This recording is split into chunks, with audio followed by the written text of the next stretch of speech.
有成1000幾年嘅歷史，炒出嚟好似頭髮絲咁幼。頭髮絲咁幼嘅米粉，等小編睇下真定假先。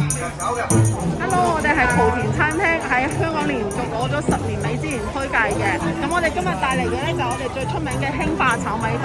興化米粉咧就係呢個非物質文化遺產嚟嘅。咁咧就有成1000幾年嘅歷史，炒出嚟好似頭髮絲咁幼，係出面香港都食唔到嘅。咁我哋莆田咧就致力於咧將呢啲好食材帶俾香港嘅各位家鄉嘅親朋好友啦，係啦，希望大家可以多多嚟我哋呢度。我哋興化炒米粉入邊咧就用煲湯啦，加入啲海鮮譬如蝦啊、花甲啊、瑤柱、軟豆腐落去炒，咁就好獨特嘅，喺出面係食唔到咁好味嘅炒米粉。我哋比較特別嘅咧，其實就有我哋嘅媽祖麵線啦。呢個媽祖麵線咧就係莆田人喺逢年過節、重大節日都會食嘅，因為大家都知道莆田咧就係梅州島最出名就係媽祖，咁佢信眾有好多嘅，全世界可能大概有幾億人，係啦。